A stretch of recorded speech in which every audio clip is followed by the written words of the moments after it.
الحمد لله رب العالمين. Baik. Bismillah. Assalamualaikum warahmatullahi wabarakatuh. Innal hamdalillah nahmaduhu wa nasta'inuhu wa nastaghfiruh wa na'udzu billahi min shururi anfusina wa min sayyiati a'malina. Man yahdihillahu fala mudilla lahu wa man yudlil fala hadiyalah. Asyhadu an la ilaha illallah wahdahu la syarikalah wa asyhadu anna Muhammadan abduhu wa rasuluh sallallahu alaihi wa ala alihi wa sahbihi wasallam.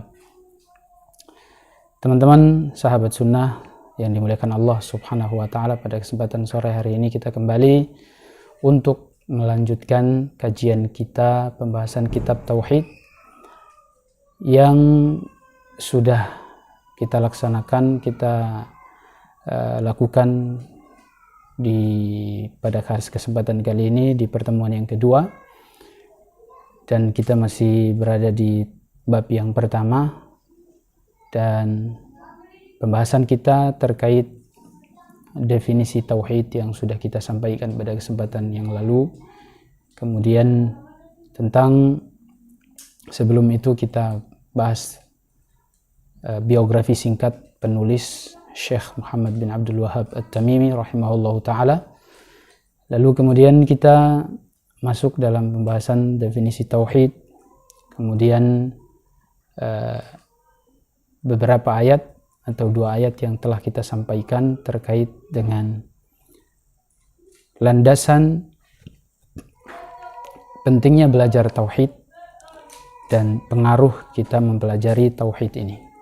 Teman-teman sahabat sunnah yang dimuliakan Allah subhanahu wa ta'ala, perlu diketahui bahwasanya sebelum kita mulai mempelajari dan mendalami, menguatkan pelajaran tauhid ini adalah merupakan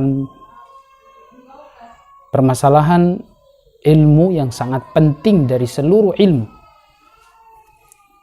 Dari seluruh ilmu agama, yang paling penting itu adalah tauhid. Kenapa demikian? Karena ilmu inilah yang merupakan ilmu yang didakwahkan oleh para nabi. Dan tentunya di dalam agama ini ada masalah-masalah yang memiliki skala prioritas. Di dalam agama mana saja yang paling penting untuk kita pelajari? Maka jawabannya adalah masalah tauhid. Yang di saat yang sama, lawan daripada tauhid itu adalah syirik. Lawan daripada tauhid itu adalah syirik itu sendiri.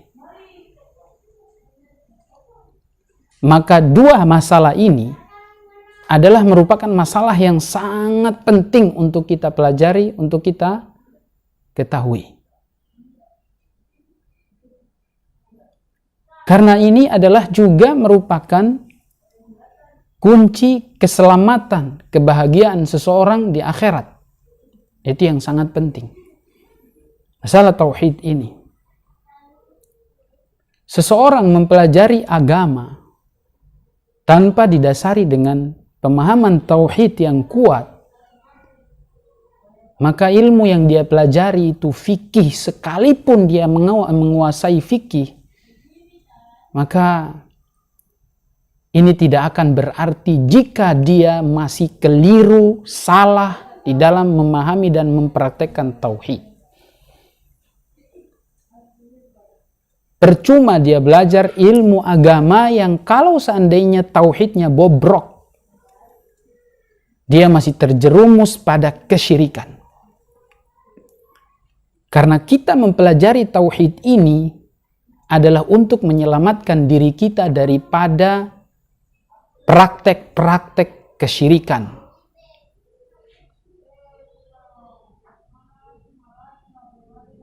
Makanya kemarin kita singgung tentang sedikit biografi Syekh Muhammad ibnu Abdul Wahhab At-Tamimi, di mana beliau mengawali dakwanya dengan tauhid. Sementara masyarakat, kebanyakan para ulamanya di zaman itu, mereka hanya lebih sibuk tentang masalah fikih, Berbeda dengan beliau yang lebih menyibukkan diri dengan masalah tauhid. Karena beliau tahu bahwa ini adalah dakwanya para nabi. Puluhan tahun mereka belajar tauhid dan mengajarkan tauhid, mendakwakan tauhid. Mereka dapat wahyu dari Allah, semuanya adalah seperti yang sudah kita sampaikan ayatnya sebelumnya, yaitu apa? Walaqad ba'athna fi kulli ummatin rasulan an i'budullaha wajtanibut taghut. Sungguh sudah kami utus di setiap umat, masing-masing umat seorang rasul untuk mendakwakan kepada manusia agar mereka hanya menyembah kepada Allah Subhanahu wa taala dan menjauhi syirik. Penyembahan kepada taghut. Taghut itu adalah penyembahan kepada selain Allah Subhanahu wa taala. Teman-teman sahabat sunnah yang dimuliakan Allah Subhanahu wa taala. Saya ingin tekankan di sini bahwa kenapa kita penting untuk belajar tauhid. Kita di sini belajar tauhid dan para ustadz sunnah ini, ustadz salafi, mereka mendakwakan terus-menerus tauhid ini. Karena sekali lagi ini adalah masalah prioritas pertama dalam daftar tabel dakwah. Mana masalah yang penting harus kita sampaikan, maka yang mereka sampaikan adalah tauhid, yang mereka awali adalah tauhid. Sebagaimana seperti yang kita sampaikan pada kesempatan minggu yang lalu tentang Nabi kita Muhammad SAW mengutus Mu'adz ibnu Jabal untuk mendakwahkan tauhid kepada orang-orang Yaman. Dakwah yang pertama kali beliau harus sampaikan itu adalah tauhid. Tauhid dan tauhid. Saya menyampaikan tauhid, ustadz-ustadz yang lain menyampaikan tauhid, dan banyak ustadz-ustadz sunnah salafi yang mendakwakan tauhid. Tak bosan-bosannya mereka mendakwakan tauhid. Kenapa? Karena sekali lagi, kalau kita selamat dalam masalah tauhid ini, dan berapa banyak orang umat Islam yang hari ini menyatakan dirinya muslim, tapi tauhidnya masih bobrok, masih rusak, masih terjerumus pada praktek-praktek kesyirikan. Bahkan sebagian kita yang sudah belajar tauhid pun masih belum bisa menguasai tentang masalah tauhid ini. Masih belum bisa menguasai masalah tauhid. Ketika dia dihadapkan dengan suatu masalah, ya, dia belum bisa menilai ini tauhid, ini syirik. Karena pemahaman dia, penguasaan dia terhadap tauhid ini belum menyeluruh dan belum utuh, belum kokoh.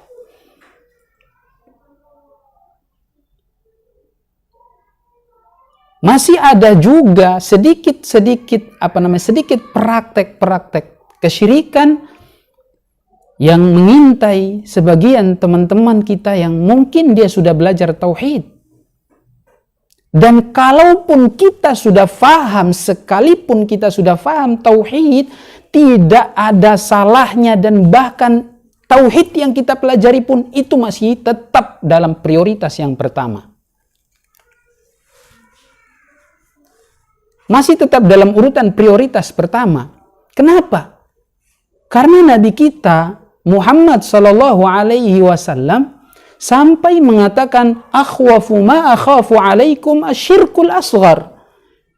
Ya, sungguh yang paling aku takutkan dari kalian ini adalah syirik asghar. Bayangkan Nabi sallallahu alaihi wasallam masih khawatir untuk umatnya ini terjerumus jatuh pada kesyirikan. Beliau peringatkan umatnya. Mereka para sahabat ini, beliau bicara kepada para sahabat yang saat itu mereka manusia-manusia yang tauhidnya kuat.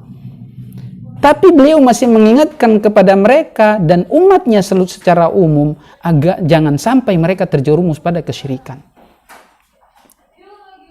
Bahkan di dalam doa beliau berdoa apa? Allahumma inni a'udhu bika min an usyrika bika wa ana a'lam. Ya Allah, aku berlindung kepada engkau dari menyekutukan di engkau dengan sesuatu dalam keadaan sadar. Aku berlindung ya Allah, jangan sampai aku terjerumus. Bayangkan Nabi berdoa agar tidak terjerumus pada kesyirikan dalam keadaan sadar. Bayangkan, dalam keadaan sadar saja kadang bisa terjerumus pada kesyirikan. Apalagi dalam keadaan tidak sadar. Wa astaghfiruka lima la a'lam. Dan aku minta ampun kepada engkau dari terjerumus pada kesyirikan dalam keadaan tidak sadar. Aku minta ampun ya Allah, kalau memang aku tidak sadar itu syirik, aku minta ampun ya Allah, ampuni dosaku.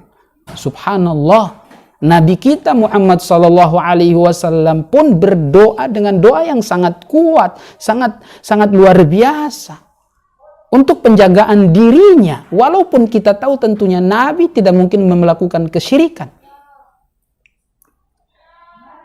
Tapi ternyata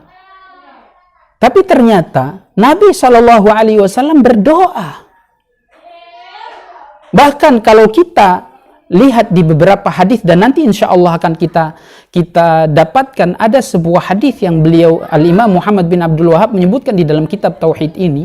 Ada sebuah hadis yang beliau sebutkan di situ tentang sebagian sahabat yang mereka sudah masuk Islam, sudah beriman, bahkan sudah mengikuti perang bersama Nabi SAW. Tapi ketika mereka dalam perjalanan, mereka masih hampir saja terjerumus pada kesyirikan. Kalau tidak ada Nabi saat itu, mereka terjerumus pada kesyirikan. Di mana di sebuah kisah Dzatu Anwat, ya, Dzatu Anwat ini sebuah hadis yang mengabarkan kepada kita tentang para sahabat yang melewati sebuah tempat pohon yang namanya Dzatu Anwatin. Dzatu Anwatin ini adalah pohon di mana orang-orang kafir musyrikin menggantungkan senjata-senjata mereka untuk mengambil berkah supaya senjata mereka sakti dan kuat. Kalau perang bisa menang, mungkin pedangnya bisa bergerak sendiri atau bisa banyak membunuh manusia. Mereka lewat di tempat itu dan mereka minta kepada Nabi SAW, ya Rasulullah, ij'al lana dzata anwatin kama lahum dzatu anwatin. Ya Rasul, buatkan untuk kami satu pohon dzatu anwatin sebagaimana orang-orang kafir musyrikin punya dzatu anwat.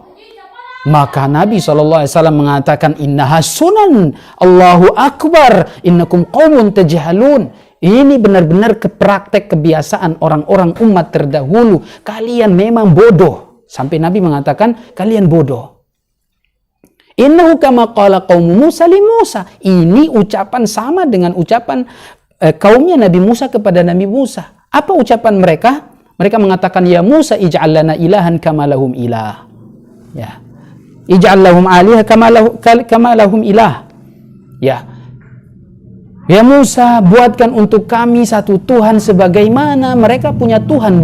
Orang-orang yang menyekutukan Allah itu seperti Fir'aun dan yang lainnya, mereka punya Tuhan, tolong buatkan untuk kami satu Tuhan. Padahal ini kondisi Nabi Musa ini setelah diselamatkan oleh Allah dengan kaumnya ini, diselamatkan dari kejaran Fir'aun, dan setelah orang-orang Fir'aun dengan kaumnya ditenggelamkan, dimusnahkan, mereka yang sudah diselamatkan oleh Allah Subhanahu wa Ta'ala, setelah itu mereka buat syirik. Bayangkan, subhanallah.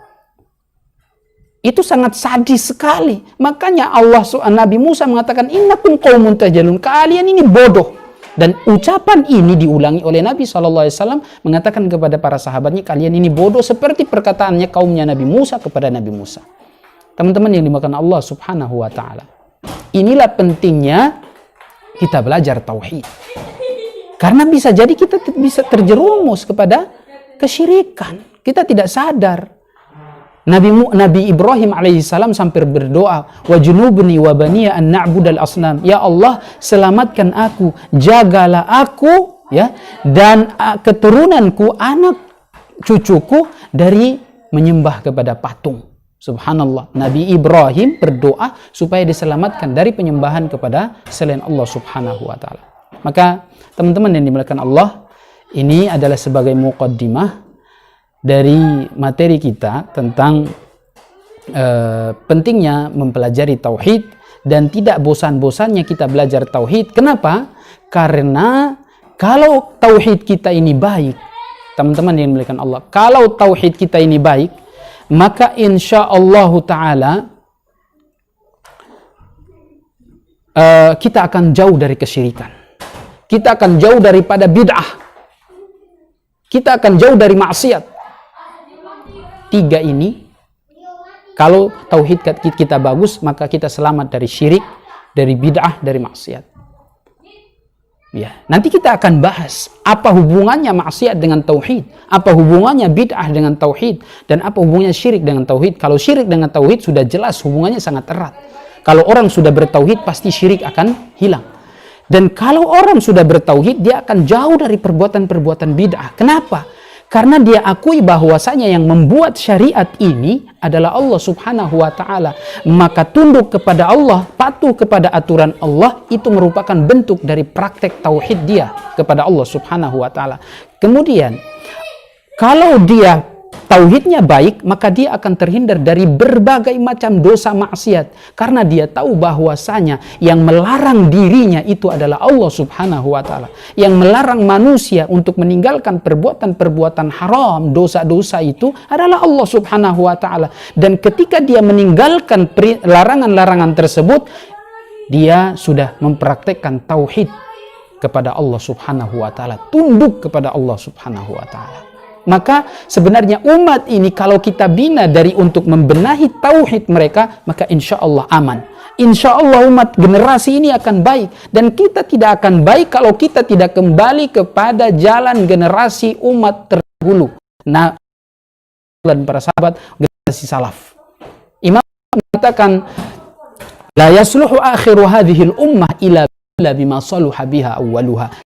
Akan baik generasi umat yang terakhir ini di zaman yang terakhir ini kecuali mereka berpegang kembali kepada apa yang dulu generasi pertama menjadi baik. Ya, berpegang dengan apa yang dulu dipegang oleh generasi pertama yang membuat mereka menjadi baik, dan Allah membuat mereka baik. Sampai Nabi mengatakan, khairun nasi qarni thumma alladhina yalunahum thumma alladhina yalunahum. Sebaik-baik manusia adalah yang hidup di zamanku, lalu setelah mereka, dan setelah mereka. Itu ban dari masalah atau solusi dari masalah yang kita hadapi saat ini. Buruknya tauhid kita, ya, hancurnya tauhid kita ini membuat Allah Subhanahu wa ta'ala banyak menurunkan bencana bala kepada kita ini. Kita tidak akan bisa lepas keluar dari masalah ini, masalah-masalah yang Allah ujikan ini, kecuali kita perbaiki diri kita. Kita benahi diri kita. Dari tauhid ini, benahi tauhid. Tauhid kuat, insya Allah syirik hilang. Bid'ah akan hilang. Bersih dari bid'ah, khurafat, dan berbagai macam dosa maksiat. Insya Allah ta'ala. Ya, orang bisa bertutur kata yang baik kalau tauhidnya baik. Orang bisa berakhlak baik kalau tauhidnya baik. Seseorang bisa memuliakan tamunya kalau tauhidnya baik. Seseorang bisa memuliakan istrinya kalau tauhidnya baik. Seorang istri akan taat pada suaminya kalau tauhidnya baik. Dan seseorang akan menjaga amanah kalau tauhidnya baik. Seseorang akan adil kalau tauhidnya baik. Semua itu adalah dasarnya tauhid kepada Allah Subhanahu wa ta'ala. Teman-teman, sahabat muslim, sahabat sunnah yang dimuliakan Allah Subhanahu wa ta'ala, saya mengajak diri saya dan kita semuanya, pentingnya kita belajar tauhid dan tauhid, ya. Kita harus kuatkan tauhid kita supaya benar-benar segala urusan kita itu kita serahkan kepada Allah Subhanahu wa ta'ala. Kita lakukan semua ini hanya karena untuk Allah Subhanahu wa ta'ala. Wa ma khalaqtul jinna wal insa illa liya'budun. Tidaklah kuciptakan jin dan manusia melainkan hanya untuk beribadah kepadaku, yaitu taat, tunduk, patuh kepada Allah, tauhidkan Allah Subhanahu wa ta'ala.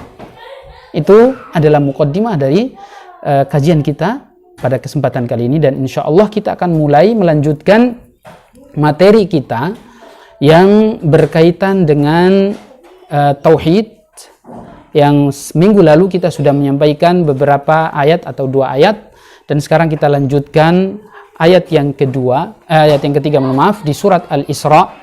Semuanya pada lihat insya Allah di sini kelihatan, Mas Ilman kelihatan ya? Baik. Ayat yang ketiga, yang ada dalam bab yang disampaikan oleh penulis Muhammad bin Abdul Wahhab rahimahullahu taala adalah firman Allah dalam surat Al-Isra ayat 23. Ya, surat Al-Isra ayat 23. Di situ bisa dilihat semuanya jelas. Allah Subhanahu wa taala berfirman, "Wa qadha rabbuka alla ta'budu illa iyyah wa bil walidaini ihsana." Ya. Ayat yang ke-23.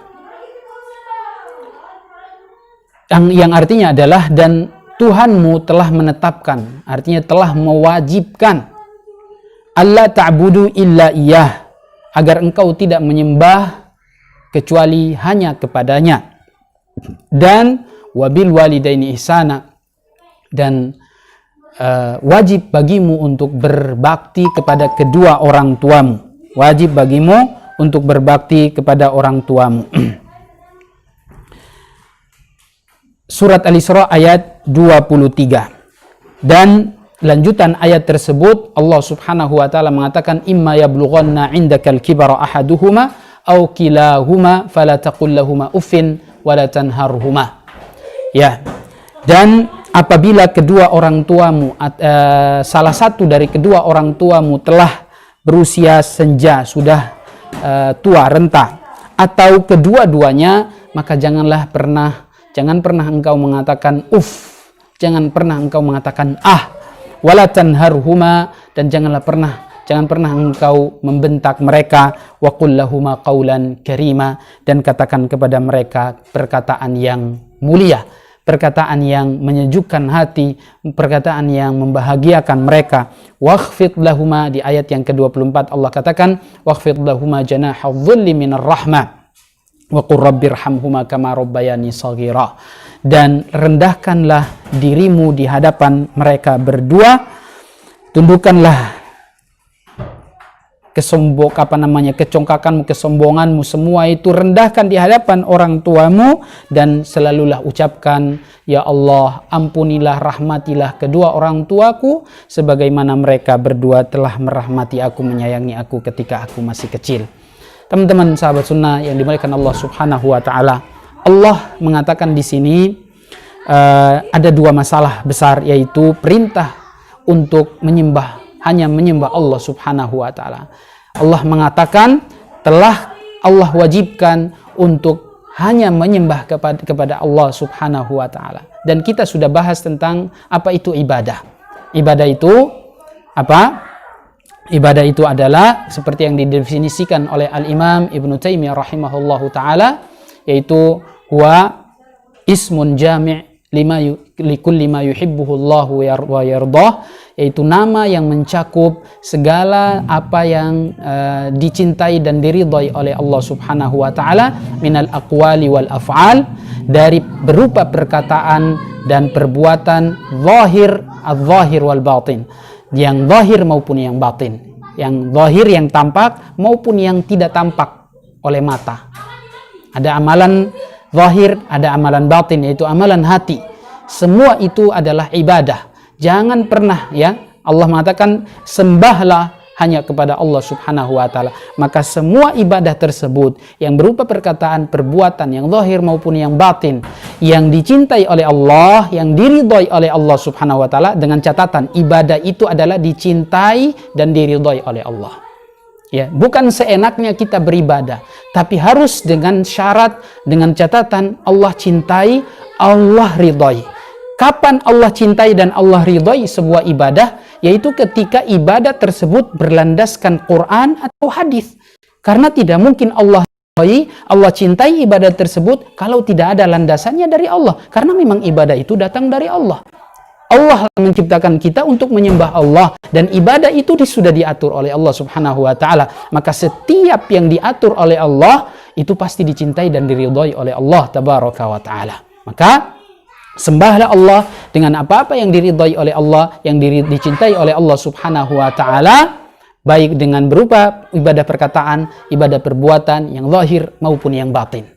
Ya, ini adalah tauhid. Mentauhidkan Allah Subhanahu wa taala. Kemudian poin yang kedua yang sangat besar, yaitu adalah perintah untuk berbakti kepada kedua orang tua. Nah, disinilah kemudian kita katakan bahwa posisi berbakti kepada kedua orang tua itu diurutkan setelah melakukan tauhid kepada Allah. Dan sebenarnya berbakti kepada orang tua ini akan bisa dilakukan oleh seorang anak, akan baik dilakukan oleh seorang anak kalau tauhidnya baik. Aufa bilang jangan berisik, Aufa. Jadi kalau tauhidnya baik, maka insya Allah Taala birrul walidain, baktinya seorang anak kepada orang tua itu akan mantap, akan sempurna, akan baik. Karena yang dia lakukan atau dia taati kepada orang tuanya itu sebenarnya datang perintahnya dari Allah. Allahnya, Tuhannya lah yang memerintahkan dia untuk berbakti kepada orang tua.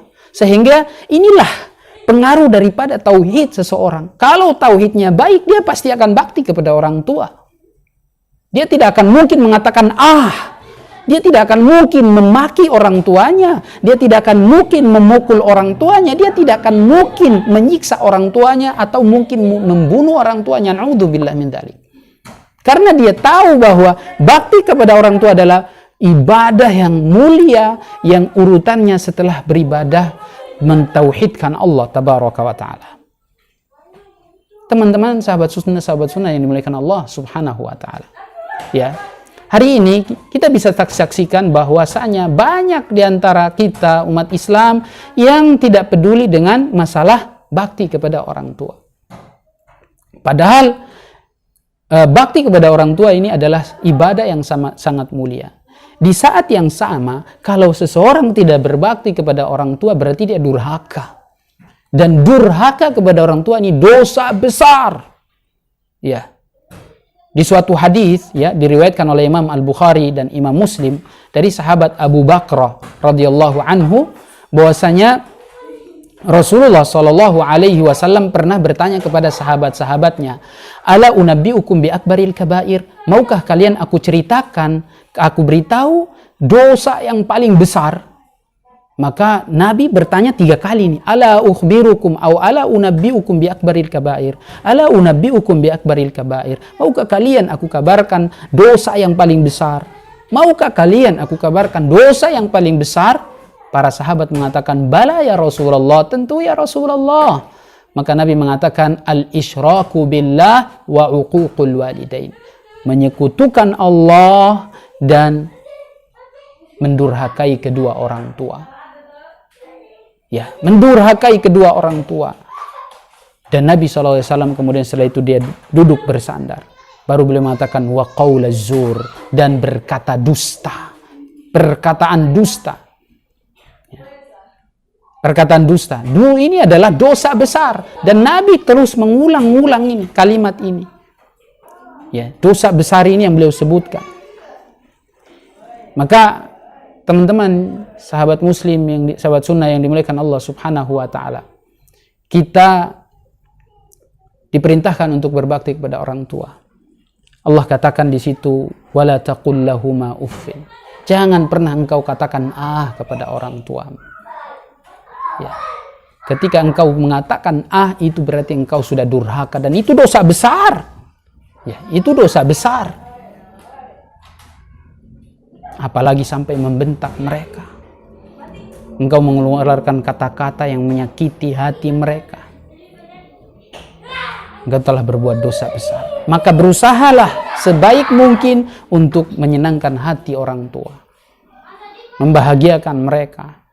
Kalau engkau tidak bisa berbuat apa-apa, jangan pernah ya, kalau engkau tidak bisa memberikan mereka sesuatu, ya, hartamu, engkau tidak punya apa-apa untuk memberikan kepada mereka, maka coba engkau lakukan dengan tenagamu.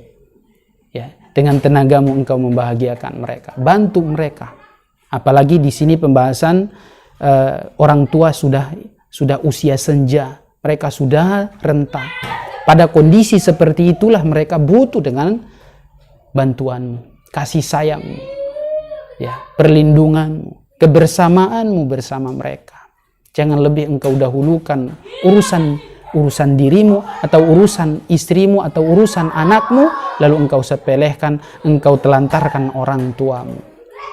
Wah, dosa besar. Ya, jangan sampai mereka sedih melihat anaknya seperti itu. Engkau telah berbuat dosa. Engkau telah terdurhaka kepada mereka. Maka kalau sudah terlanjur, minta maaflah kepada mereka. Engkau harus minta maaf dari mereka. Jangan sampai itu berlarut-larut. Ya, wakhfid lahuma janahadz dzulli minar rahmah. Ya, rendahkan dirimu di hadapan mereka. Subhanallah, tentang bakti kepada orang tua ini banyak kisah yang disebutkan oleh para ulama. Ya, Abdullah bin Umar radhiyallahu anhuma pernah melihat seorang laki-laki yang tawaf di Ka'bah bersama ibunya. Beliau menggendong ibunya tawaf. Lalu kemudian laki-laki itu datang kepada Abdullah bin Umar dan bertanya kepada beliau, apakah aku sudah membalas kebaikan orang tuaku ini? Maka Abdullah bin Umar mengatakan, wala talqa wahidah. Engkau belum bisa membalas sakitnya seorang ibu ketika beliau melahirkan. Ya. Apa yang engkau lakukan ini, dan bayangkan laki-laki ini, pemuda ini menggendong ibunya dari kota negeri Yaman sampai ke Mekah. Bayangkan jauh sekali digendong, sampai di Ka'bah tawaf pun digendong. Dan pertanyaan dia, apakah aku sudah bisa membalas kebaikan orang tuaku, ibuku? Orang itu mengatakan, wala talqa wahida. Ya. Wala talqa wahida. Satu seorang ibu kalau melahirkan itu kan dibilang ada pembukaan pertama, pembukaan kedua, pembukaan ketiga. Pembukaan pertama pun engkau belum bisa membalasnya. Allahu Akbar. Allahu Akbar. Betapa mulianya posisi seorang ibu di sini. Maka kalau seandainya mereka pada saat yang sudah senja itu engkau telantarkan mereka, na'udzubillah, apa yang engkau sudah perbuat buat orang tuamu? Apa yang sudah engkau persembahkan untuk orang tuamu? Belum ada, lalu engkau sakiti mereka, engkau durhakai mereka, engkau telantarkan mereka. Na'udzubillahi min dzalik. Ya. Wakhfid lahuma janahadz dzulli minar rahmah. Rendahkan dirimu di hadapan mereka.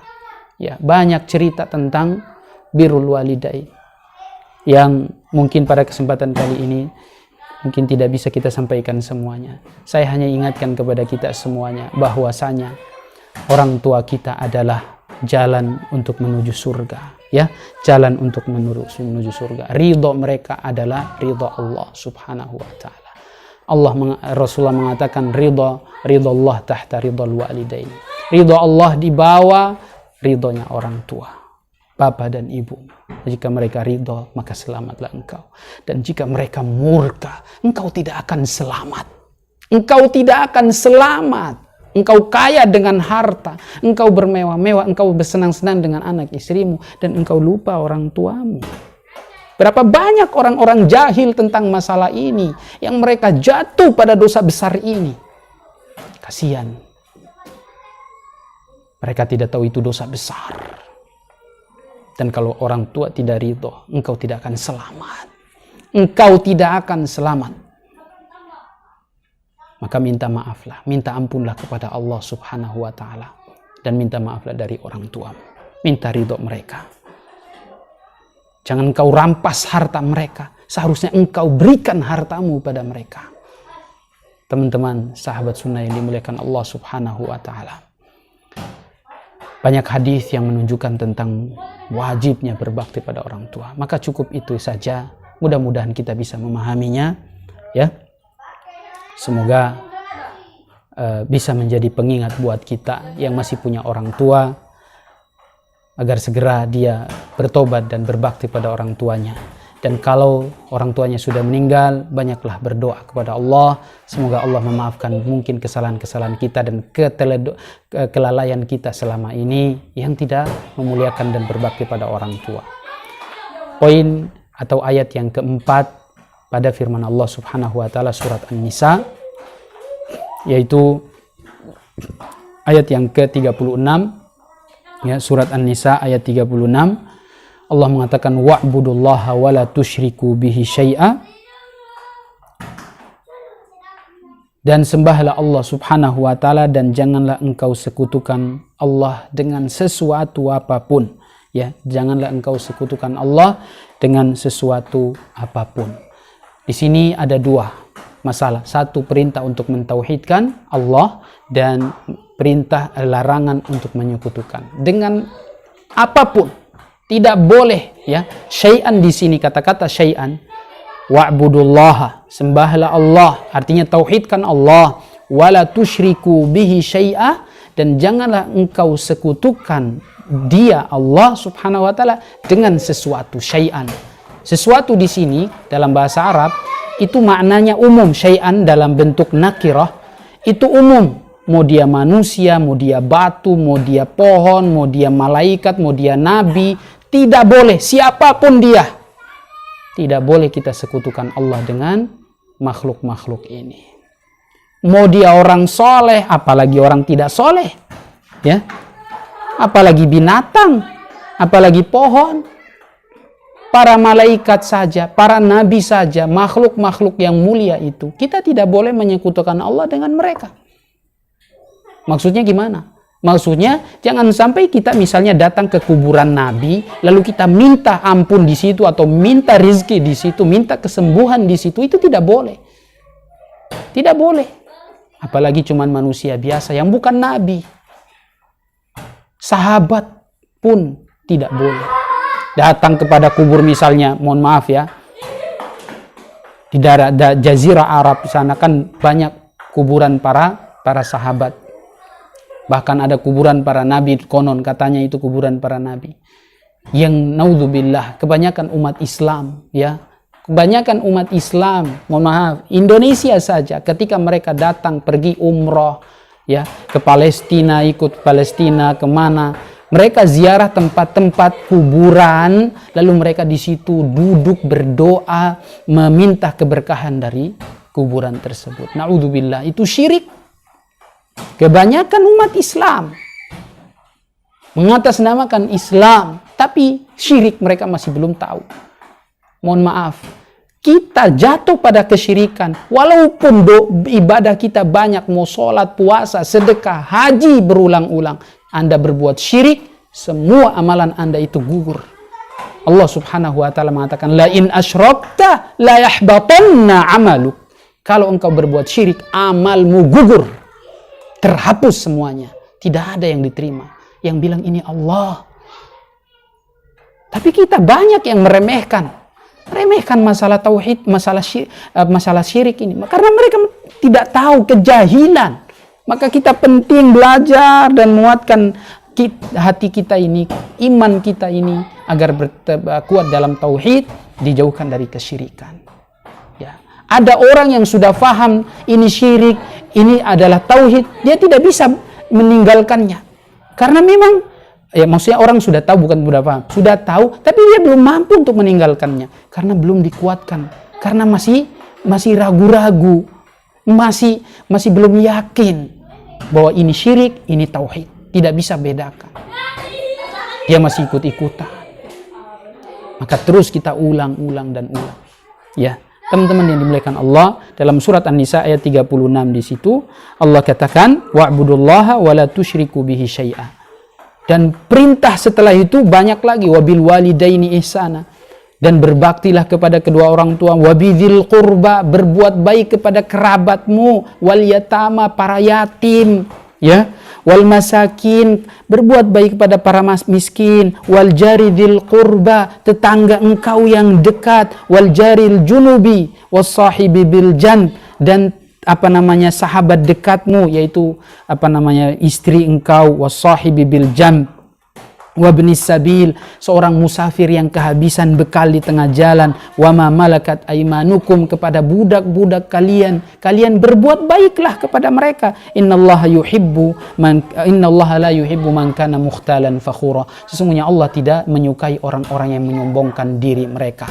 Sungguh, lagi-lagi kalau tauhid kita baik, maka insya Allah kita tidak ragu-ragu berbuat baik kepada tetangga kita, kerabat kita, teman kita, istri kita, para musafir yang kehabisan bekal di tengah jalan. Kita bantu mereka. Kita akan berbuat baik karena kita tahu pahalanya besar. Kita yakin bahwa pasti Allah akan balas. Ini kalau mereka yang tauhidnya sudah kuat. Ya. Maka lagi-lagi kita belajar tauhid, tujuannya itu 3.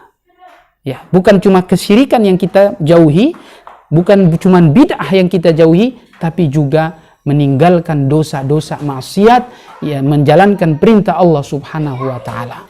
Itu adalah tujuan daripada tauhid. Ya, tauhid itu kan ibadah. Tauhid itu adalah ibadah. Maka teman-teman yang dimuliakan Allah, ini adalah bentuk peringatan besar dari Allah Subhanahu wa taala. Tinggalkan kesyirikan dan tauhidkanlah Allah Subhanahu wa taala, sembahlah Allah Subhanahu wa taala. Jadi tauhid itu adalah mengesahkan Allah di dalam ibadah kita kepadanya, dan syirik itu adalah menyamakan selain Allah dengan Allah dalam masalah-masalah ilahiyah. Ya, dalam masalah-masalah ilahiyah yang menjadi hak Allah, sebenarnya kita harus berdoa kepadanya, berlindung kepadanya, bergantung kepadanya, bertawakal kepadanya, cinta hanya kepadanya. Tapi kemudian kita lakukan kepada selain Allah, kita peruntukkan kepada selain Allah, maka ini adalah syirik. Ya, ini adalah syirik. Dan ketika Allah mengatakan wa'budullah wa la tusyriku bihi syai'an, dan janganlah engkau menyekutukan Allah dengan sesuatu apapun, di sini termasuk juga syirik kecil, mau syirik besar dan syirik kecil. Ini kita harus berusaha mengetahui mana syirik besar, mana syirik kecil, dan insya Allah di pelajaran tauhid ini kita akan membahas semuanya. Barakallahu fikum. Kemudian ayat yang berikutnya, firman Allah Subhanahu wa taala dalam surat Al-An'am. Dalam surat Al-An'am, ya, masih kelihatan Mas Ilman? Oke. Dalam surat Al-An'am ada berapa ayat di situ? 3 ayat, 151, 152 sampai 153. Ya, di dalam surat Al-An'am, mungkin bisa dibuka kalau yang punya mushaf, mungkin ada HP-nya yang di situ ada mushafnya atau Qur'annya, di ayat ke-151, 152 dan 153. Ya, 151, 152 dan 153. Allah Subhanahu wa taala mengatakan di situ, ya, qul ta'alu atlu ma harrama rabbukum 'alaikum alla tusyriku bihi syai'a. Wahai Muhammad, katakan kepada umat, ta'alu, kemarilah atlu ma harrama rabbukum 'alaikum. Kemarilah aku bacakan kepada kalian. Berarti ini tentang hukum yang berlaku di zaman sebelum beliau. Ya, atlu ma harrama rabbukum alaikum.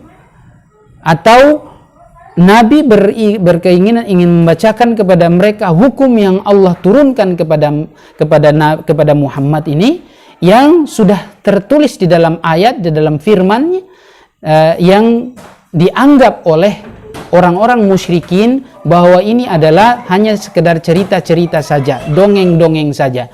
Maka Allah Subhanahu wa taala memerintahkan Muhammad, panggil mereka dan bacakan kepada mereka apa yang sudah diharamkan oleh Tuhan mereka kepada mereka. Ya, apa yang diharamkan Tuhan mereka kepada mereka. Apa saja yang diharamkan? Ada 10. Ya. Di situ ada 10 larangan Allah Subhanahu wa taala. Yang pertama, alla tusyriku bihi syai'a. Itu di ayat yang pertama 151. Alla tusyriku bihi syai'a. Ini larangan yang pertama. Jangan menyekutukan Allah Subhanahu wa taala dengan sesuatu apapun. Ya. Jadi ini adalah hukumnya haram. Jadi syirik itu dosa besar dan hukumnya adalah haram. Ya, semua banyak yang diharamkan oleh Allah Subhanahu wa taala, tapi ada tingkat haram yang paling besar, yang paling tinggi keharamannya, yaitu syirik. Larangan yang paling tinggi larangannya adalah syirik. Artinya yang paling besar dosanya yaitu kesyirikan. Sebagaimana tauhid adalah merupakan ibadah yang paling tinggi posisinya, maka syirik juga demikian, lawannya. Ya. Yang pertama adalah larangan untuk menyekutukan Allah Subhanahu wa taala. Ya. Dalam hadis disebutkan bahwa Nabi SAW sebagaimana dikabarkan oleh Ubadah bin Samit radhiyallahu anhu bahwa beliau mengatakan Rasul SAW bersabda, "Man yubayuni ala haula'il ayat." Siapa yang siap membaiat saya di atas ayat-ayat ini, yaitu ayat-ayat surat Al-An'am 151, 152, 153 ini. Siapa yang siap membaiat saya di atas ayat ini? Baiat maksudnya adalah siap untuk dengar dan taat. Tsumma qara'a, maka tentunya para sahabat datang untuk berbaiat kepadanya. Lalu Nabi membaca, "Qul ta'alu atlu ma harrama rabbukum 'alaikum." Ayat ini dibacakan hatta khatamal ayati tsalath, sampai beliau habis membaca ayat atau 3 ayat yang disebutkan, yaitu Qul ta'alu atlu ma harrama rabbukum 'alaikum alla tusyriku bihi syai'a wa bil walidaini ihsana wa la taqtulu auladakum min imlakin nahnu narzuqukum wa iyyahum wa la taqrabul fawahisha ma dhahara minha wa ma batan wa la taqtulun nafsa allati harrama Allahu illa bil haqqi dzalikum wasaqum bihi la'allakum ta'qilun wa la taqrabu malal yatim illa billati hiya ahsan hatta yablugha ashuddah wa awful kaila wal mizana bil qisti la nukallifu nafsan illa wus'aha wa idza qultum fa'dilu walau kana dha qurba wa bi ahdillahi awfu dhalikum wasaqum bihi la'allakum tadhakkarun wa anna hadha sirati mustaqiman fattabi'uhu wa la tattabi'us subul fatafarraqu bikum an sabili dhalikum wasaqum bihi la'allakum tattaqun. 3 ayat inilah yang dibacakan oleh Nabi dan meminta baiat para sahabat. Setelah itu beliau mengatakan, faman waffa fa'ajruhu 'ala Allah, ya. Faman waffa fa'ajruhu 'ala Allah, maka barang siapa, ya, hadisnya selanjutnya, maka barang siapa yang memenuhi menjalankan apa yang sudah dibaiatkan itu, maka Allah lah yang akan membalas kepadanya dengan pahala yang banyak. Wa man intaqasa syai'an adrakahullah biha fid dunya kanat 'uqubatah wa man akhara ilal akhirah kana amruhu ilallah insya'a adzabahu wa insya'a ghafara lahu. Dan barang siapa yang mengurangi apa yang sudah dia baiat itu, artinya dia tidak menjalankan apa yang sudah dia baiat kepadaku, maka Allah Subhanahu wa taala bisa saja menghukumnya di dunia ini, atau kalau Allah berkehendak untuk mengakhirkan adabnya di akhirat, maka itu urusan Allah Subhanahu wa taala. Jika Allah hendak menghukumnya, mengadabnya, maka pasti Allah akan mengadabnya dengan kehendaknya, dan apabila Allah maafkan, maka Allah akan maafkan. Tapi jangan sampai kita mendapatkan hukuman karena kita tidak tahu, lebih baik kita hindari atau kita jalankan apa yang sudah kita janjikan untuk berbaiat kepada Nabi sallallahu alaihi wasallam. Jadi ada 10 wasiat di dalam ayat atau 3 ayat itu. Yang pertama adalah dilarang untuk menyekutukan Allah Subhanahu wa taala dengan sesuatu apapun. Yang kedua, diwasiatkan di situ wabil walidaini ihsana, agar kita berbakti kepada orang tua. Dan yang ketiga, karena ini sudah kita bahas tentang bakti kepada orang tua, yang ketiga adalah wasiat untuk wala taqtulu auladakum. Jangan kalian membunuh anak-anak kalian karena takut miskin, karena takut fakir, min imlak. Ada kebalikan. Jadi tadi perintah seorang anak untuk berbakti kepada orang tua, sekarang ada orang tua yang durhaka kepada anaknya, bahkan dia tidak tanggung-tanggung, dia bahkan membunuh anaknya. Apa yang menyebabkan hal itu? Karena dia takut miskin. Naudzubillah, karena takut miskin. Ini karena kekurangan tauhid, karena tidak yakin bahwa rizki sudah dijamin oleh Allah. Siapa yang berusaha, siapa yang bertakwa kepada Allah, Allah akan kasih rizki. Tapi karena dia tidak bertakwa, tidak yakin bahwa Allah yang menjamin rizkinya, maka dia justru menzalimi dan bahkan menyiksa, bahkan membunuh anaknya. Ya, jangan kalian bunuh anak-anak kalian karena takut fakir. Fa inni, karena nahnu narzuqukum wa iyyahum, karena kamilah Allah, ya, maksudnya kami itu Allah Subhanahu wa taala lah yang memberikan rizki kepada kalian dan kepada mereka dan juga kepada kalian. Gak usah khawatir, kami yang jamin rizki mereka, itu kami yang jamin, bahkan kalian, rizki kalian kami yang jamin. Ini adalah dosa besar. Nah, kemudian wasiat yang keempat, wa an la taqrabu al-fawahisha ma dhahara minha wa ma batan. Jangan kalian mendekati fahish. Fahish di sini kalau dalam istilah agama, fahish itu lebih identik dengan zina, ya, perbuatan fahish, ya. Wala taqrabuz zina, karena Allah menyebutkan bahwa zina itu adalah fahish. Wala taqrabuz zina innahu kana fahishatan wa sa'a sabila. Jangan kalian dekati zina karena ini adalah merupakan perbuatan fahish yang paling buruk. Ya, oleh karenanya kefahishan di sini bisa bermakna lebih umum, seluruh dosa maksiat jangan kalian dekati, baik yang zahar wa ma batan, baik yang tampak maupun yang tersembunyi. Artinya apa? Jangan sampai kalian berbuat perbuatan zina baik secara terang-terangan maupun sembunyi-sembunyi. Ya, karena ada sebagian orang yang berbuat zina, dia mengatakan bahwa oh tidak ada yang lihat, tidak ada yang ngintip kita, sehingga kita ya boleh saja berbuat zina. Ya. Kalau terang-terangan mungkin nggak berani. Walaupun hari ini manusia di zaman sekarang berbuat zina sudah terang-terangan. Ya, ini adalah merupakan dosa yang paling besar dan kemaksiatan yang sangat besar. Ini adalah wasiat yang keempat untuk menghindari perbuatan-perbuatan zina dan perbuatan-perbuatan yang mendekatkan kepada perbuatan zina. Atau bermakna umum, janganlah kalian berbuat atau mendekati perbuatan-perbuatan maksiat. Kemudian wasiat yang kelima, yaitu janganlah kalian membunuh diri kalian, karena bunuh diri ini adalah dosa besar, ya.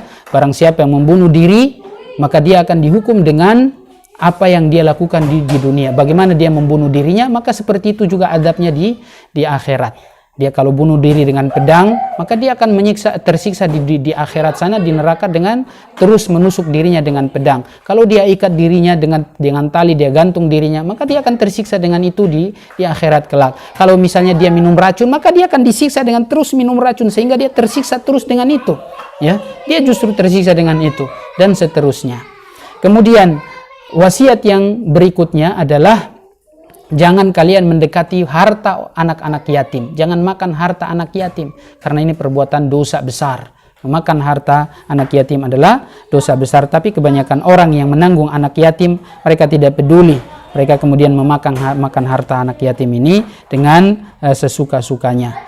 Ini karena kejahilan, karena tauhidnya yang kurang, sehingga mereka melakukan hal itu.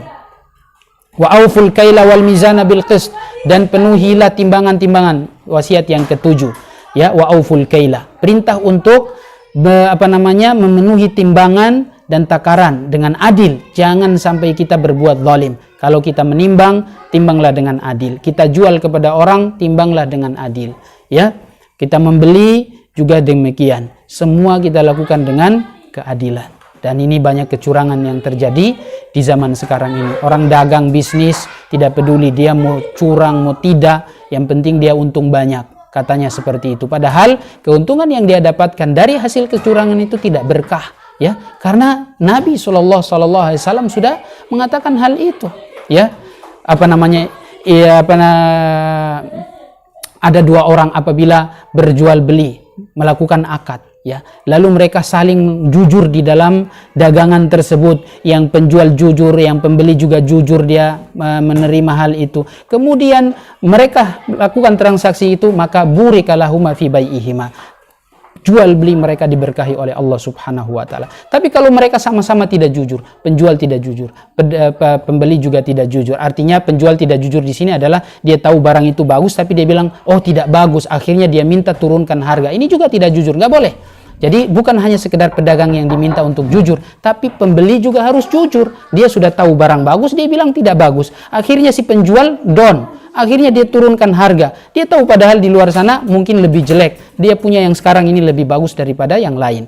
Tapi dia tidak jujur. Sehingga dari sini akhirnya tidak diberkahi. Maka Rasul mengatakan muhiqat anhuma barakatu bai'ihima. Keberkahan jual beli mereka itu diangkat, dicabut, ya. Maka kita harus adil dalam jual beli. Makanya orang yang berjual beli di pasar itu harus faham tentang fikih jual beli. Kalau dia tidak faham, tidak boleh dia jual beli di sana. Ali bin Abi Thalib, Umar bin Khattab radhiyallahu anhum, mereka mengatakan bahwa la yabi'u fi suqina illa man tafaqqah. Tidak boleh dia jual beli di pasar kami kecuali dia faham fikih jual beli ini. Maka subhanallah, orang jual beli bukan sembarangan orang.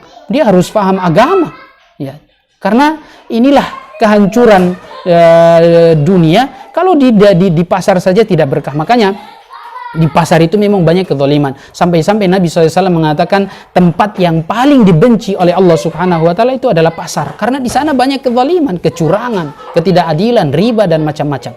Itu adalah sedikit wasiat agar kita berlaku adil di dalam segala dalam lini kehidupan kita dimanapun kita berada, baik menjadi seorang pedagang, menjadi seorang pemimpin, menjadi seorang penguasa, apapun tempat kita, ketika kebijakan ada di tangan kita, maka kita harus berbuat adil, menimbang sesuatu harus sesuai dengan keadilan. Nah, barakallahu fikum. Kemudian yang ke-9, ke-8, wa idza qultum fa'dilu walau kana dza qurba. Kalau kalian mengatakan sesuatu, maka katakanlah dengan adil. Kalau kalian ingin putuskan sesuatu, putuskanlah dengan keadilan. Jangan Anda melihat karena dia keluarga kita, padahal dia salah, kita bela. Ya. Atau misalnya karena dia orang lain, walaupun dia benar, kita katakan dia salah. Sebaliknya, karena dia orang lain, bukan keluarga kita, walaupun sebenarnya dia benar, kita bilang salah. Itulah di zaman ini, zaman khawan, ya. Di zaman kita sekarang ini adalah zaman pengkhianat. Banyak pengkhianat. Yusaddaqu fiha al-kadhib. Orang pendusta dibilang jujur, ya. Ya, yusaddaqu fiha al-kadhib. Yang pendusta dibilang jujur, atau kebalikannya, yang jujur dibilang pendusta. Wa yukhawwanu fiha al-amin. Orang yang jujur dibilang pengkhianat, atau yang pengkhianat dibilang jujur. Ini adalah zaman yang sudah tidak benar lagi. Maka semua ini adalah karena kurangnya tauhid kita, sehingga kita tidak mau menjalankan perintah Allah, menjauhi larangan. Kalau orang tauhidnya baik, maka insya Allah semuanya akan menjadi baik. Dunia ini akan bagus. Kemudian yang ke-9, wa bi'ahdillah, ya, wasiyatul lati wasaqum bi. Yang ke-9 yaitu untuk memerintah taat kepada perintah Allah dan menjauhi larangannya, ya, menjalankan sunnah Nabi dan menjauhi bid'ahnya, ya, bid'ah yang tidak diajarkan oleh Nabi SAW.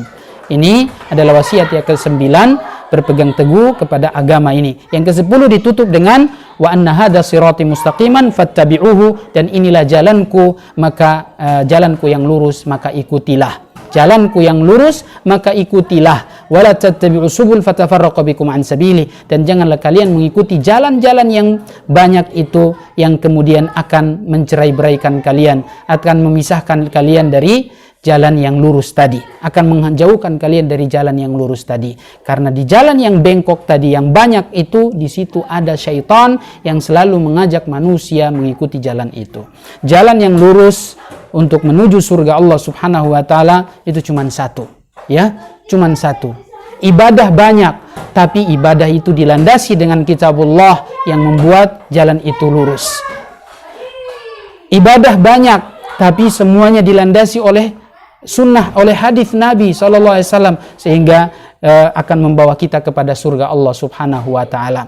Tapi kalau kita beribadah dengan seenak kita, tanpa di atas dasar kitabullah dan sunnah Nabi, maka kita akan sesat, ya. Cukup sudah yang dengan apa yang didatangkan dari Allah, yang didatangkan dari Nabi SAW, ya. Berpeganglah dengan itu, insya Allah kita akan selamat. Yang dimaksud dengan jalan yang lurus di sini adalah jalannya Rasulullah dan para sahabat. Suatu ketika Nabi SAW membuat garis yang lurus, lalu beliau mengatakan, ini adalah jalanku. Lalu kemudian beliau baca ayat ini. Beliau baca surat Al-An'am ayat 153 ini. Setelah beliau buat garis lurus, lalu beliau bilang, ini adalah jalanku, maka ikutilah jalan ini. Dan beliau buat garis-garis kanan dan kiri yang banyak. Lalu beliau mengatakan, hadihis subul, ya, la tattabi'us subul fatafarraqu bikum an sabili. Jangan kalian ikuti jalan yang kanan dan kiri ini yang banyak ini. Karena fama min sabilin illa fihi syaitanun yad'u ilaihi. Tidak ada satupun jalan yang ini kecuali di situ ada setan yang mengajak manusia untuk mengikutinya. Maka jalan yang lurus ini adalah jalannya Rasulullah dan para sahabat. Kita memahami sesuatu itu sesuai dengan yang dipahami oleh Rasulullah dan para sahabat. Semuanya sudah lengkap, tinggal kita saja yang mau mengikutinya. Kalau orang yang mau mengikutinya, maka dia tauhidnya sudah bagus. Ya, orang yang tunduk kepada apa yang sudah diajarkan oleh Rasulullah, itu tauhidnya sudah bagus. Tapi kalau seandainya dia masih mau mengatakan, oh saya mungkin belum bisa, ini belum sesuai, ini belum tidak sesuai dengan kondisi kita sekarang, ini terlalu kelihatan bertentangan dengan kebiasaan masyarakat, maka ini berarti tauhidnya belum kuat. Tauhidnya yang belum kuat. Kalau tauhidnya sudah kuat, insya Allah dia akan tetap berpegang dengan apa? Dengan sunnah Nabi. Karena tadi sudah kita katakan, orang yang tauhidnya baik, dia akan terjauhkan dari syirik, dijauhkan dari bid'ah, dijauhkan dari maksiat dan dosa. Ya, maka ini adalah wasiat yang terakhir dari ayat ini, dan masya Allah masih ini hadis ini masih berkaitan dengan ayat yang tadi. Kata Abdullah bin Mas'ud, barang siapa yang ingin melihat wasiat Rasulullah, man arada an yanzura ila wasiyati Muhammad allati alaihi khatamuhu, yang mana wasiat Muhammad ini di situ sudah ada stempelnya, dan dibacakanlah firman Allah surat Al-An'am ayat 151 sampai 153. Ayat ini yang tadi sudah kita bacakan itu merupakan wasiatnya Rasulullah yang sudah distempel. Barang siapa yang sudah mengikuti atau berbaiat kepada Nabi melalui atau di atas ayat ini, maka wajib dia menjalankan wasiat yang 10 itu. Tinggal satu hadis ya di akhir pembahasan, bahwasanya saya habiskan saja hadis ini tepat jam 6, dan hadis ini dari sahabat Mu'adz bin Jabal, diriwayatkan oleh Imam Bukhari dan Imam Muslim. Mu'adz bin Jabal radhiyallahu anhu mengatakan, kuntu radifan Nabi sallallahu alaihi wasallam ala himarin, faqala li ya Mu'adz atadri ma haqqullahi 'alal ibad wa ma haqqul ibadi 'ala Allah. Wahai Mu'adz, tahukah engkau apa yang menjadi hak Allah yang diwajibkan kepada hambanya, dan apa yang menjadi haknya hamba-hambanya yang wajib bagi Allah subhanahu wa ta'ala? Maka Mu'adz mengatakan, Allah wa rasuluhu alam, hanya Allah dan Rasulullah yang mengetahuinya. Qala haqqullahi 'alal ibadi an ya'buduhu wa la yusyriku bihi syai'a. Yang menjadi hak Allah yang diwajibkan kepada hamba adalah mereka menyembah Allah saja dan tidak menyekutukannya dengan sesuatu apapun. Itu adalah hak Allah yang merupakan kewajiban hambanya. Dan wa haqqul ibadi 'alallahi an la yu'adziba man la yusyriku bihi syai'a. Yang menjadi hak para hamba, yang menjadi jatah para hamba, yang wajib bagi Allah untuk melakukannya adalah dia tidak mengadab orang-orang yang tidak menyekutukannya dengan sesuatu apapun. Maka Mu'adz langsung bertanya kepada Rasulullah, ya Rasulullah, afala ubasyiru bin nas? Ya Rasulullah, boleh tidak saya kabarkan kepada manusia kalau mereka melakukan hal ini? Qala la tubasyirhum fayattakilu. Rasulullah mengatakan, jangan dulu. Sekarang nih, jangan dulu kamu kabarkan. Ya, tentunya hadis ini di zaman Rasulullah jangan dulu dikabari. Nanti setelah zaman Rasulullah wafat, baru ternyata hadis ini disampaikan oleh Mu'adz bin Jabal, dan itu terbukti. Mu'adz bin Jabal menyampaikan hadis ini ketika setelah Nabi wafat. Hadis ini subhanallah memberikan penjelasan kepada kita. Di situ ada hak Allah dan hak hamba. Yang menjadi hak Allah yang wajib bagi hamba adalah hanya menyembah Allah dan tidak boleh berbuat syirik. Itu saja. Artinya apa? Kita ini manusia diciptakan oleh Allah di muka bumi ini, cuma dua ini saja kita jalankan. Ibadah kepada Allah dan tidak boleh berbuat syirik. Ibadah kepada Allah, tentunya ibadah ini sudah kita sebutkan tadi. Ibadahnya bagaimana? Ya, ini harus diingat-ingat. Ibadah itu apa? Ya, itu harus diingat-ingat. Bagaimana syarat-syaratnya itu? Kemudian yang menjadi hak Allah, yang menjadi hak seorang hamba yang wajib bagi Allah untuk dilakukan oleh Allah, yaitu apa? Allah tidak akan mengadab mereka yang tidak menyekutukannya. Pasti tidak akan diadab. Ya, artinya apa? Ini orang benar-benar bertauhid. Ketika dia sudah bertauhid seperti ini, maka dia sudah selamat. Selamat sudah.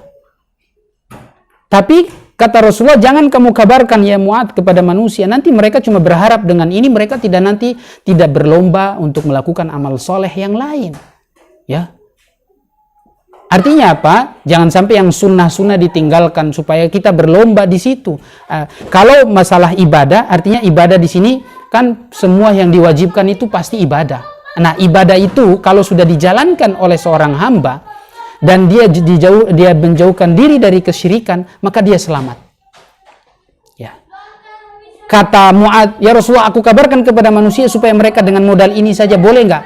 Maka Rasulullah bilang, jangan, supaya mereka terus berlomba untuk melakukan yang sunnah, yang lebih dari yang wajib itu. Karena sunnah itu faedahnya adalah untuk mendapatkan cinta Allah subhanahu wa ta'ala. Ketika Allah sudah mencintai seorang hamba, maka dia akan menjadi pendengarannya, yang dengannya dia akan mendengar, dia akan menjadi penglihatannya, yang dengannya dia akan melihat, dia akan menjadi tangannya, yang dengannya dia akan berbuat, dia akan menjadi kakinya, yang dengannya dia berjalan. Sehingga selalu dalam bimbingan Allah subhanahu wa ta'ala, tidak melihat kecuali yang halal, yang baik-baik, tidak mendengar kecuali yang baik-baik, yang halal, dan tidak berbuat, tidak melakukan sesuatu atau tidak mengambil kecuali dia yang halal, yang baik-baik, dan tidak berjalan kecuali kepada tempat-tempat yang baik, tempat-tempat yang tentunya bukan tempat yang dimurkai oleh Allah subhanahu wa ta'ala, bukan tempat-tempat maksiat.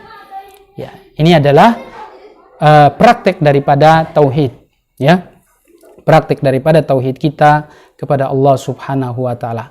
Kalau kita benar-benar mentauhidkan Allah, maka insya Allah kita akan tidak diadab oleh Allah, diselamatkan dari adab neraka, langsung dimasukkan ke dalam surga. Karena orang yang bertauhid itu pasti dia akan masuk surga langsung. Makanya nanti ada di bab selanjutnya, ada sebuah bab yang namanya bab man haqqaqat tauhid dakhalal jannah bighairi hisabin wala adab. Barang siapa yang membuktikan tauhid, mempraktikkan tauhid secara sempurna, maka dia akan masuk surga tanpa hisab, tanpa adab. Semoga kita termasuk mereka-mereka yang masuk surga tanpa hisab, tanpa adab. Amin ya rabbal alamin. Cukup sekian materi kita pada kesempatan kali ini, dan kita berikan kesempatan kepada teman-teman apabila ingin ditanyakan, ada masalah-masalah yang ditanyakan. Barakallahu fikum, silakan. Tidak ada masalah, mungkin sampai 6.15 boleh ada pertanyaan yang diajukan.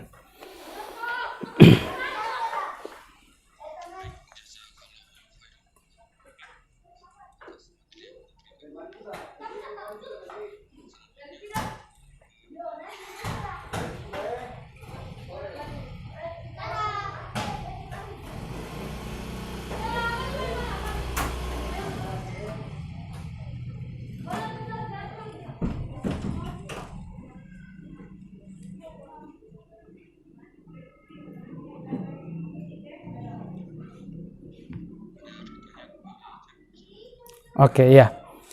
Ada satu pertanyaan dari saudari kita, Mas Niarti Masdar.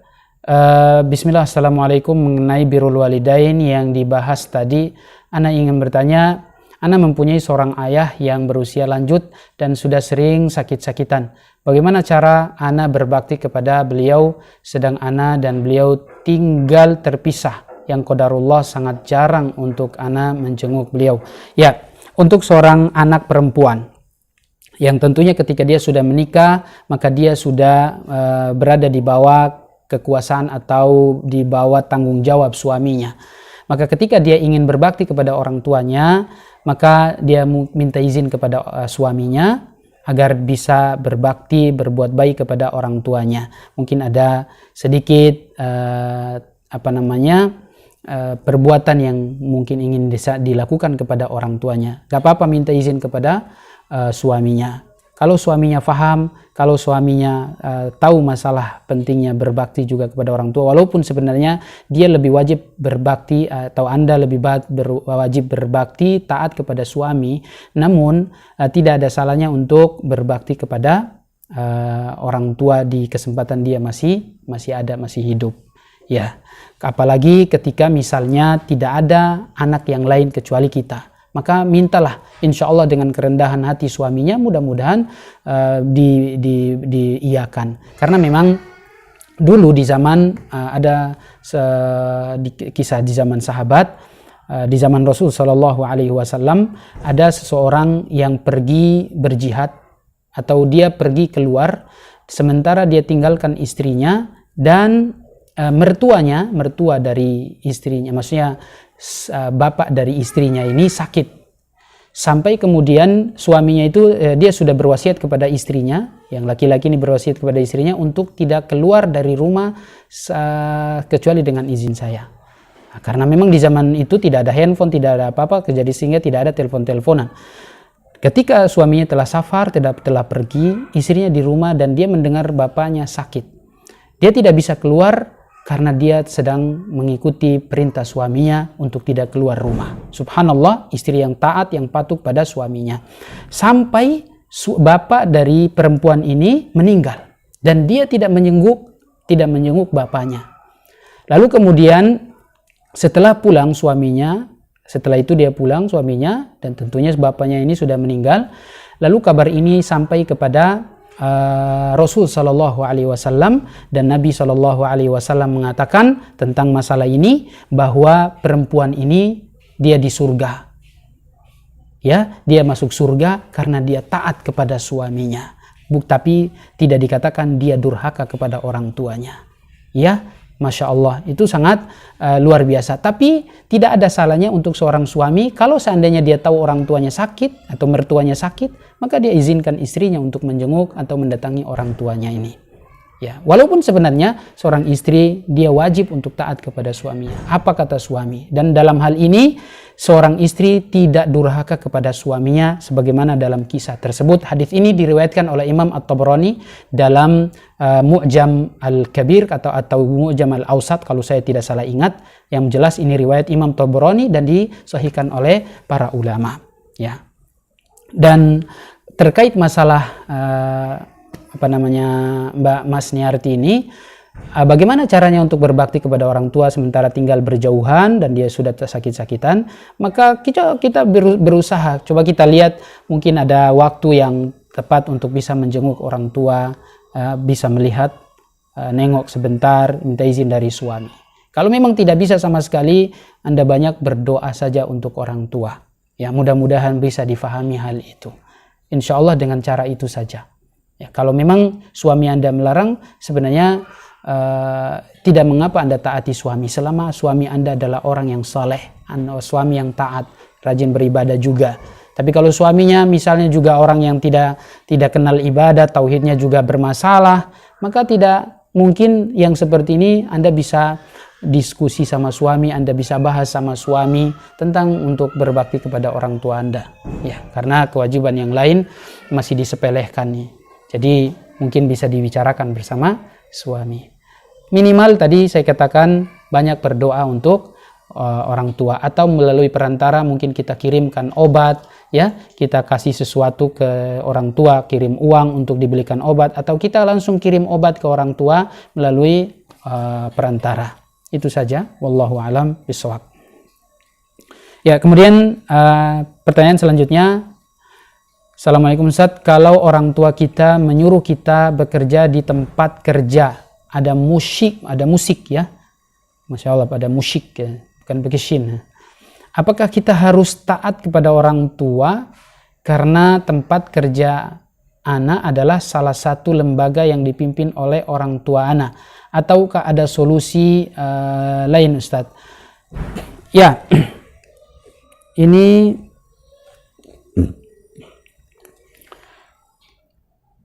yang tanya ini laki-laki apa? Oh, perempuan ya, Fitri Qalila. Kalau orang tua kita menyuruh kita bekerja di tempat kerja yang ada musik, Anda seorang wanita, ya, kalau Anda memang muslimah yang taat kepada Allah Subhanahu wa taala, berjilbab besar, atau apalagi yang pakai cadar misalnya, maka kalau seandainya tempat kerja itu adalah banyak ikhtilat dengan laki-laki, maka cari mungkin tempat ruangan yang tidak langsung kontak dengan laki-laki yang terlalu bebas. Kalau memang mau kerja di situ, ya. Atau solusi yang kedua, Anda tidak kerja di situ, apalagi ada musik. Walaupun itu adalah tempat orang tua atau tempat kerjanya orang tua, milik orang tua. Anda bisa katakan saja kepada orang tua seperti itu. Kalau memang misalnya tidak bisa dikompromikan dan memang harus dipaksa kerja di situ, maka jalankan saja keinginan orang tua. Selama mungkin Anda belum menikah, Anda masih di bawah naungan orang tua, masih di bawah tanggung jawab orang tua, maka Anda taat kepada orang tua, tapi teruslah berbuat baik kepada mereka dan doakan mereka semoga Allah memberikan hidayah. Dan kalau seandainya kita sudah punya kemampuan untuk menasihati mereka, maka nasihatilah mereka. Ya, kalau kita sudah punya kemampuan untuk menasihati mereka, maka nasihati mereka. kita punya ilmu ya, tentunya harus didasari dengan ilmu, baru bisa menasehati mereka. Kalau enggak ya enggak akan bisa. Apalagi ini tempatnya ada musik, belum lagi ada mungkin ikhtilat, ya.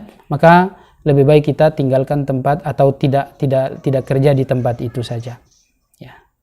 Nah, barakallahu fikum. Dan insya Allah ini bukan durhaka ya, kita bukan durhaka, tapi kita berusaha untuk memahamkan kepada orang tua. Ya.